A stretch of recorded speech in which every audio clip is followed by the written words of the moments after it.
Hello, weirdos, and welcome to the Weirdo Zone. It is your host, the Weird Weirdo, and I get really nothing to say about this show. It's just the fucking place where you come for your weird news and all that such, and I do my best to fucking give it to you.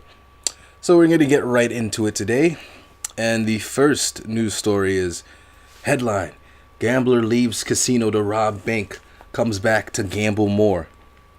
I'm not gonna lie, that's dedication. I'm not gonna lie, that's fucking dedication right there. So Kerry Johnson, he left a casino and went to rob a bank, and then came back to the casino to gamble more. So the 52-year-old pleaded guilty to second-degree robbery for an August 2nd robbery of a bank in Charleston, West Virginia, according to the Charleston Gazette-Journal. Authorities said Johnson was gambling at the Mardi Gras casino in Nitro when he got up from the blackjack table, put a $25 chip to hold his spot. Then he went to a bank, gave a note to the teller saying he had a bomb and a weapon, and then he left that bank with $5,000, only to go back to the casino and resume the blackjack game. Yeah, that's first of all, I don't know how it worked, whatever, no security and whatever, but Johnson was arrested the next day after detectives received an anonymous tip. After searching his residence, investigators found a yellow legal pad matching paper used for the robbery note, as well as a hat similar to the one worn by him in a surveillance video. Detectives also found a large amount of money stuffed into Johnson's couch.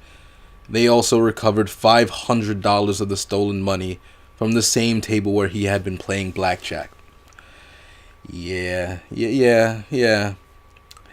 At the hearing, Johnson told the judge he'd taken a few drugs the day of the robbery, but he recognized himself after seeing the video.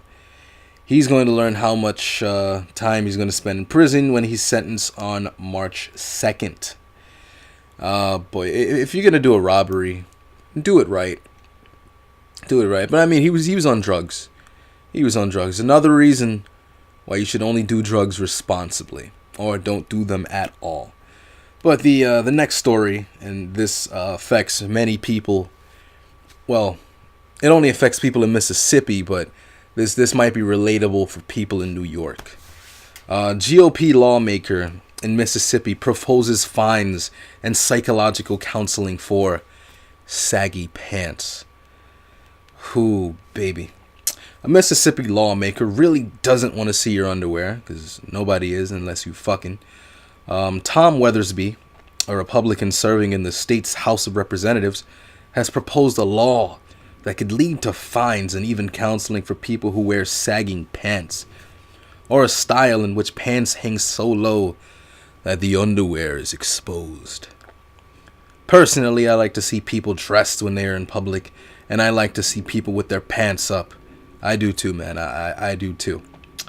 Weathersby's law, introduced last week, would make it unlawful for any person to wear pants, shorts, or clothing bottoms that exposes underwear or body parts in an indecent, or vulgar manner. The penalty for a first offense of the non-criminal citation is a warning, and for juveniles, notifying their parents or guardians. After that, fines begin at $20 for a second offense and run up to $100 for a sixth offense.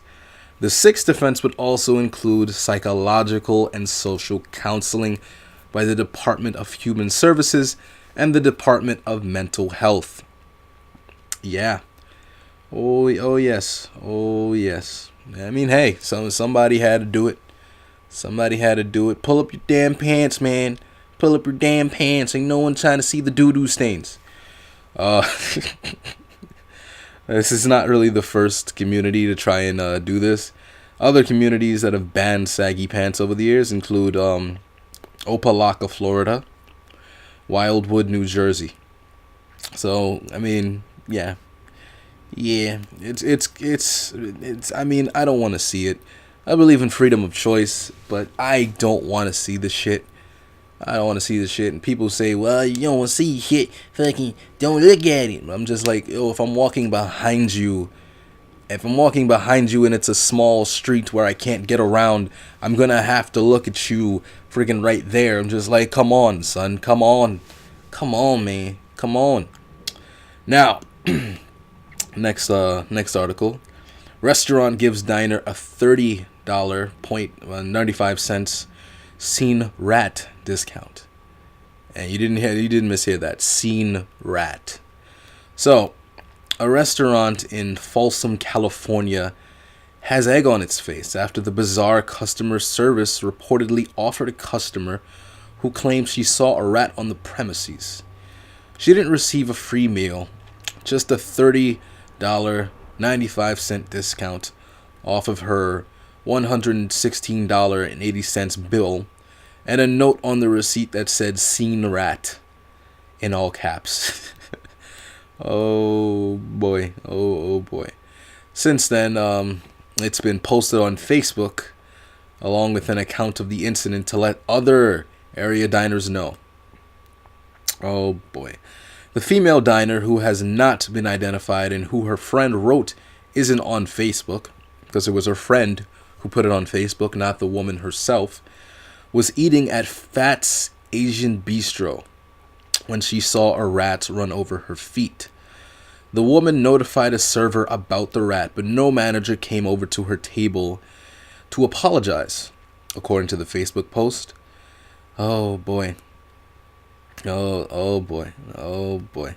It's the rats. I'm not gonna say that the Asian Chinese restaurants and rats, but people in New York know. People in New York know. Restaurant manager Kevin Fat, I'm just going to appreciate that name for a minute, admits the note on the receipt wasn't standard procedure. The manager put in verbatim what the guest saw or stated. Yeah. They claim to not have experienced any rat problems before this. So, it's interesting. They found no evidence of rats living or dead, no nest or gnawed food packages. So this possibly could have just been like a rat came in from somewhere and then he just got chased out later on. But yeah. So they're trying to track her down and actually give her a better, discount than that $30.95 discount, which is actually pretty thoughtful. I'm not gonna lie, it's pretty thoughtful. It's all very thoughtful. However, what's also thoughtful is joggers being attacked by mystery yob who throws vegetables at them while out running. He's also thoughtful because he's trying to make sure that the joggers get their vegetables. But runners in a posh town say they are being attacked by a mystery yob who's throwing vegetables at them. Joggers in, excuse my whatever language this is, Clattenham in Gloucester have been pelted with potatoes, eggs, turnips, and even avocados in the drive-by attacks. The first incident saw a runner hit with a spud flung from a passing car, and a spate of vegetable-based peltings have since been reported. One victim who was hit, James Smith, which is like the most generic name ever, said, "I was hit by a vegetable projectile recently in Cheltenham. I was walking on Hewlett Road and someone from a passing car threw an avocado at my back while also shouting something incoherent with me." I meant at me, unfortunately. Yeah, these I can't really say these are the most professional. And back to it. Toby Lewis said, "I was the victim of a drive-by spudding when I was walking home from Cheltenham Town Centre." And Mike Smith added, "I was walking with a group of friends and we were pelted with eggs from an unknown vehicle. Assuming it's the same people and they've upgraded to potatoes, it would be great if the police could find them and do something about it." That would be great. I'm not gonna lie, that'd probably be great. That'd be great too. But while you get them, you gotta take the vegetables. Times are hard. You gotta take the vegetables. If somebody cared enough to buy vegetables, take those vegetables. But the next story is, our world is an illusion, and we are all living in a vast and complex hologram, says astrophysicist. I'm not gonna lie, just because everything's so weird today, it has to be some type of hologram. I'm just saying, man, it's a possibility, yo. Stay woke, man, stay woke. We could all be living in the Matrix, and the universe could be a vast and complex hologram, according to a theory put forward by astrophysicists. The theoretical physicists have been investigating irregularities in the cosmic microwave background, the afterglow of the Big Bang. They say our 3D world may just be an illusion, and that they have found substantial evidence to support the idea of a holographic universe. Not like those holographic Yu-Gi-Oh cards that you used to play with in middle school, or for some people high school, and for some people still college. But yeah, researchers from the University of Southampton, working with colleagues in Canada and Italy, say there is as much evidence for this theory as for traditional explanations for these irregularities. I'm fucking up. A holographic universe, an idea first suggested in the 1990s, is one where all the information which makes up our three-dimensional reality is contained in a two-dimensional surface on its boundaries, in the same way the holograph on a bank card appears. Professor Kostas Skanderis of Mathematical Sciences at the University of Southampton said, "Imagine that everything you see, feel, and hear in three dimensions, and your perception of time, in fact, emanates from a flat two-dimensional field." That would be interesting. The idea is similar to that of ordinary holograms, where a three-dimensional image is encoded in a two-dimensional surface, such as in the hologram on a credit card. However, this time, the entire universe is encoded. Oh. He said the theory could be compared to watching a 3D film in a cinema. Although this is not a hologram, he explained that we see the pictures as having a height, width, and crucially depth, when in fact it all originates from a flat 2D screen. The difference in our 3D universe is that we can touch objects and the projection is real from our perspective. Professor Skanderis added, holography is a huge leap forward in the way we think about the structure and creation of the universe. Einstein's theory of general relativity explains almost everything large-scale in the universe very well, but starts to unravel when examining its origins and mechanisms at a quantum level. Scientists have been working for decades to combine Einstein's theory of gravity and quantum theory. Some believe the concept of a holographic universe has the potential to reconcile the two. I hope our research takes us another step towards this. The researcher published their findings in the journal Physical Review Letters. And if you want to check this out for yourselves, I'm actually going to leave a link in the description in case you want to check that out and you're interested in science. Now, something a little bit more on the weird side. Model who promised sex act to 19 million voters says she's tired after the first 400, but she vows to continue. That's a real trooper. I'm not gonna lie. That's a real trooper. So this is adult content.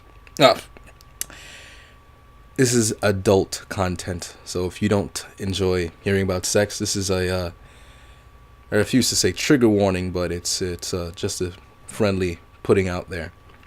An Italian model who promised to perform a sex act blah blah blah on 19.4 million voters says she's tired after the first 400, but vows to continue to at least 1 million. I mean, take that as you will. Whatever your perceptions are, just keep an open mind. Glamorous Paola Salino, 27, is still determined to prove she is a woman of her word after completing the first leg of her so-called Pompa tour, to thank everyone who voted no in an Italian referendum. The word pampa means pump in Italian and is slang for the sex act she is offering the no voters. Paola made the bizarre pledge as she felt so strongly against constitutional reforms put forward by former Italian Prime Minister Matteo Renzi. When 59% of the electorate voted to reject the changes in November, most people expected the aspiring actress to backtrack. She said, nah, boy. But Paola, who is originally from Napoli but lives in Los Angeles, swiftly announced the 10-date Pampa tour after telling her fans, I am a woman of my word. The first leg kicked off in Rome on January 7th and ended in Palermo on January 21st. Paola has announced a second leg with 11 more dates starting in Foggia this Wednesday. Well, I'll have to fucking put a date, whatever. And now she says, my goal is 1 million. I would love 1 million. The Daily Star spoke to Paola exclusively about the demands of repeatedly performing the sex act on strangers when she admitted she experienced stress and tiredness. I mean, I would think. It added that she is in good health and has not sustained any injuries. Paola also revealed the acts are performed in a private room and that she sometimes asks for a timeout. So think about that right now. Soon. You're going to have to think about it. You're going to have to see it and say, it's probably happening right now. Paola told the Daily Star, I decide if the guy has to wear a condom or not. If I don't want him to, that's okay. I choose. Nobody has complained so far. The model estimates to have pleasured more than 400 no voters across the country so far. She also told how one man started to cry, saying to me, I am sorry, I am too shy. I tried to do my best, but after a couple of minutes he decided to go away because he didn't feel comfortable, she added. Applications for a place on the Pampa tour are required to be made in advance by email. Some 10,000 who previously applied for the first leg received a booking code and an address for the event, if successful, where they had to be queued up. The next towns on the tour will be starting on February 1st, Foggia, Campobasso, which I apologize if I fucking fuck that up, Latina, Postano, Catanzaro, Salerno, Cagliaria,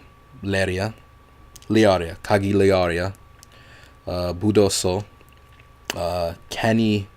Canigion, Purfugus, Catania, and Bomorzo, ending on March 8th. I apologize that I butchered that. I actually do enjoy Italian language, but I haven't started studying it yet, but I do appreciate it. But I'll put a link in the description so that, you guys can actually see that for yourselves. And speaking of butchering, the next headline reads like this. Jilted woman cuts off man's penis with a sickle and ran down road as he told her he was marrying someone else. Oh. Jilted woman cut off her lover's penis with a sickle before fleeing with it down a street after he told her he was marrying someone else. She hatched a plot to stop him sleeping with the other woman by luring him to her home for kinky sex. That poor guy. But after blindfolding the 23-year-old guy, she grabbed a reaping hook and slashed off his penis. Then she disappeared outside with it as her blood-drenched boyfriend wailed in excruciating pain. I can only imagine, man. I can really only imagine. I don't even want to imagine, but shit. Incredibly, he covered up for her by claiming he had chopped it off himself. Okay. His horrified parents raced him to a hospital when they found him writhing in agony in his bedroom after he managed to stumble back. But he kept I guess they fuck up on these articles. He kept quiet about it, basically. This was in India, by the way, so yeah. A cop said he told doctors he cut his privates on his own. The unnamed couple had been going out together for around 4 years. Yeah. Apparently she had She had gone like crazy from the lovers' quarrel because he was being put into an arranged marriage, and she did not like that. She did not like that at all. She did not like that at fucking all. He was going to be put into an arranged marriage with a woman of his own caste, and she was pissed. So now she's being charged. And fortunately, the worst part about it is it's unlikely doctors will be able to reattach it, said local sources. That's a bit sad. That's really sad. And now, speaking of dicks that are sad, a man with world's biggest penis rejects chance of reduction as he'd rather be famous than have a sex life. The man with the world's biggest penis has turned down the chance of having a reduction as he prefers fame to sex. Roberto Escoval Cabrera, 54, from Saltillo, Mexico, trigger, has a penis measuring a huge 18.9 inches. He made headlines worldwide in 2015 after a video went viral showing him weighing his manhood to prove its authenticity. His half-metry penis smashed the record previously the record previously believed to have belonged to American actor Jonah Falcone, whose penis was 9.5 inches flaccid and 13.5 inches when erect. Speaking to Barcroft TV, Roberto said, "I am famous because I have the biggest penis in the world. I am happy with my penis. I know nobody has the same size I have. I would like to be in the Guinness Book of World Records, but they don't recognize this record. I wonder why." But despite his pride, members of the medical community have urged him to at least consider a penile reduction. Dr. Jesus David Salazar Gonzalez said, "We have advised Mr. Roberto the best thing for you is that the doctors give you a normal shape to your penis so that it doesn't hurt you in order to have sexual relationships, in order to have children. But he doesn't accept that. He'd rather have a penis bigger than the rest of the people. In Latin culture, whoever has the biggest penis is more macho." I mean, any of my Latin viewers, let me know how that is. Let me know if that's actually the thing. It's something that makes him different to the rest of the people and makes him feel special. Oh boy. Doctors have also been able to offer some insight in just how Roberto's penis became quite so large. Get ready for this. They say he has been stretching his penis with weights since his teens. Oh, Jesus. Okay. Dr. Jesus David Salazar Gonzalez said he was obsessed with the penis length. He began with this enlargement since he was a teenager, wrapping some bands around his penis with some weights and trying to stretch it. Jesus. Oh, God damn it. The sheer size of Roberto's penis causes him a number of health problems, including frequent urinary tract infections because not all his urine escapes his lengthy foreskin, and keeps his colossal member wrapped in bandages to escape chafing. He is also unable to sleep chest down and has to put his penis on its own pillow to escape discomfort during the night. An active sex life is also off limits for Roberto, as his penis has too much girth to have intercourse. He said, "Some people ask me if I put some condoms on it, and the answer is I cannot. I can never penetrate anyone because it is too thick." While living in the USA, Roberto did attempt to have sex twice, but the first woman backed out as soon as she saw his penis, and the other one had to stop because it was too painful. I want to interview the second woman, because the first one was just like she's normal, but the second one, I just want to know how that was when she first saw it and how, what was her mental state to say, all right, I'm gonna try this. Jesus. Roberto says his penis is a disability and stops him working, forcing him to rely on food banks to survive. He said, "I cannot wear a uniform like anybody in the companies, and I also cannot get on my knees. I cannot run fast, and so the companies think badly of me. They say that they will call me, but they never do." Jesus. According to Roberto, after initially dismissing his claim, the government has now recognized him as disabled. He said, every 4 months they give me some economic assistance, but it is not enough. I visit the food banks every day to take my meals at 12 o'clock. Whew. An adult entertainment company offered to pay for a reduction, but Roberto refused and says his goal is to meet the right women and possibly launch himself as a porn star. He added, I am happy with my penis and I wish to go back to the USA and spend the rest of my life over there. I don't feel sad because I know in the USA there's a lot of women. One of them will be the right size for me. He's possibly right. I would like to be a porn star, and I think I would make a lot of money over there. That's also quite possible with the shit I've seen. And the people are not like over here. They are more liberal. They don't care about what I have in my pants. Oh boy, that's amazing. That's amazing. I'm not gonna lie. Jesus, wow, mine does nowhere near that. Boy, oh God, I can't even imagine. But I'm gonna end this one off on a lighter note. New York man wins $5 million lottery jackpot on his birthday. A New York man celebrated his 20th birthday in an unusual way, winning $5 million from a state lottery scratch-off ticket. The New York State Lottery said Patrick Clark, 28, bought a $10 set-for-life instant ticket December 20th, his birthday, and soon discovered... so it was to a 20th birthday. Boy, he just said 28. He just said 28. All right. And soon discovered he won the grand prize. My mom called and wanted me to do a favor for her, and she gave me some money as a thank you. Clark said, I knew right away I wanted to buy a lottery ticket, and I knew it had to be set for life. That's always been my mom's game, and it's my game now. He said he didn't scratch the ticket until later when he arrived at his girlfriend's house. I scratched the ticket and saw a match on number 16 with the word life under it. Clark said, I started dancing and laughing all around the house, which, I expect most of us would do.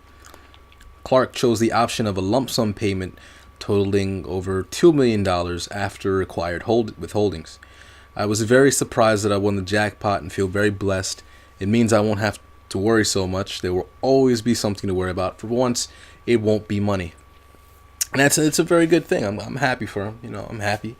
He's in his 20s, late 20s, and he's going to be able to actually, be good for the rest of his life pretty much. He's got a lot more money than most people, shit. So I hope he's doing well. And before this episode ends, I would like to hope that all of you guys are doing well too. Any of you guys who are still listening, I hope things are going well for you and all that shit. I usually go weird on most of my episodes, but this one I'm just going to generally end it off on a more positive note. So, from the Weird Weirdo to all of you guys, I hope you enjoyed this episode, and I also hope that things are going well for you. Peace.